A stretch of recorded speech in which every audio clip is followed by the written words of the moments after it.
Hello folks, so this is a time lapse of a stream I did a few days ago where I was practicing some mini painting skills, especially in glazing and painting in red. The model that I was using was one that I frequently practice on. It's great for fabrics and testing out new techniques, especially layering, blending, and highlighting, so that's why I tend to use it a lot. I designed it in Desktop Hero and 3D printed it myself. My goal for this was to make a very rich, almost velvet-styled red dress, lots of highlights on the ridges and lowlights in the folds.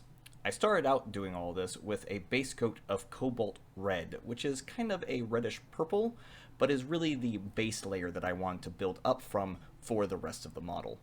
After I finished base coating the dress, I moved on to the skin. Now, making a good skin tone has been giving me problems for quite a while, but I found that if I mix pale skin with rosy skin, I can still get a good light tone without it looking too vampirish, especially over a gray base coat. After the skin, I moved on to the final two areas of the hair and girdle. I wasn't focusing on these aspects of the model when I was painting it, as I was wanting to primarily practice on the red dress, so just a simple brown base coat is all I really needed for them.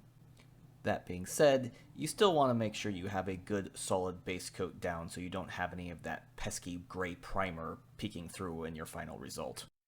So I had originally planned on making her a blonde, but considering that I'm not actually that good at doing blonde, I decided to keep things nice and simple and stick with a brown. Now, when I was trying to darken it up with a black wash, however, I kind of made it too dark, which turned her hair from a nice brown into an actual pretty striking black, which turned out really well, in fact, because with the red dress and the black hair, they ended up complementing each other really well. With the base coats just about done, I just needed to do a little bit more touching up around the flesh tones, and especially with the arm behind the back. There's some nooks and crannies back there that are really hard to get to, and you just want to make sure there isn't any gray peeking through. But with the touching up just about done, I could move on to the main event, the thing I've been looking forward to, the entire reason I was painting this model, glazing the red dress. So I started with a cobalt red as my base coat. It's a very purpley red, which actually works really well because I found purple is a great base coat and darkener for other brighter reds. If you add in something like a black or a gray to red, it can start desaturating and turning into kind of this muddled gray. But with purple, it keeps up the intensity while still giving it a nice low light. The next color I went for was a Ambient Crimson and mixed it with the cobalt red.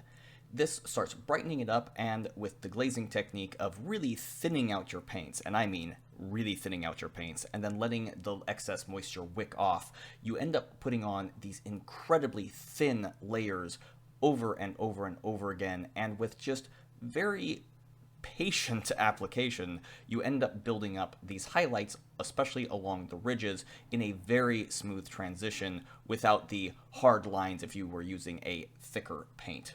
The downside is you end up going over your model a lot of times. I think I went over this dress at least a dozen times before I was done. But the upside is you end up getting these very smooth transitions. And as you see here, I am slowly using brighter and brighter reds until I end up using just a pure red, still very thinned, to really start to highlight those ridges, leaving the lowlights in the folds of the dress. I use a couple different paint brands, but for this model I was mostly using Army Painter's D&D branded line, so you end up getting some fun names like Cobalt Red, Ambient Crimson, and Dragonfire Red. Mostly I'm using here the Ambient Crimson at this point, but I end up getting to the Dragonfire Red later when I'm really wanting to make those highlights pop. I focused on the skirt to begin with because it was the most forgiving, in all honesty. You don't have any of this minute detail you're tripping over, you just have these big open areas that are still very satisfying to paint because you can build up these highlights on these ridges. It's a great spot to practice before you have to move on to these fine minute details with the rest of the piece. Speaking of minute details, I started working on the shirt next. I already had the shade for the lowlights and the shadows, but it was time to start working on the highlights. Where to put them on the skirt was pretty straightforward, but for the top I need to start thinking about the lighting. There are a couple styles of lighting you can do when painting miniatures, but I'm really only familiar with a more cartoony style of highlighting the edges of the model and just making sure that the top-facing surfaces are lighter than the vertical or underside surfaces. Another trick I tend to use is applying the principles of ambient occlusion to the lighting of my model. Ambient occlusion is a system that computers sometimes use to help simulate shadows in a graphics engine, where shadows aren't only cast by direct light, but also by the proximity of other objects. This creates a darker haze when objects are near each other, giving off the sense that light is having a hard time getting between the objects. So, why am I telling you about ambient occlusion? Because the principle that surfaces will be darker if they are near one another really helps sell shadows in depth without having to worry about where the exact point of light is coming from for your model. The most relevant spots in this model where this applies is between her arm and her side, her back, and her underbust, as they are all spots that would have shadows but without a direct light source aren't that easy to determine where the shadows would land. With most of the details finished on the dress and the end in sight, I decided to start touching up and finishing the skin tones. Making sure that my flesh colors are actually saturated and not too transparent has been a continual struggle for me, but that is normally combated by simply putting on layer after layer after layer. Something I learned with my last model is that I can add a little bit of orange to my flesh tones, which makes a very good tan color, which takes my models from looking plastic and dead to maybe slightly alive. With most of the skin tones done, I decided to move on to the hair. Now, I had originally planned for it to be blonde, which then turned into brown, which then turned into black, which posed a little bit of a problem for me because I don't really know how to highlight black. I have heard that you're supposed to highlight black with some form of dark blue and or red, but considering I was still wanting to go for a shade of dark brown hair, I decided to use brown as my base to lighten up some black for the highlights.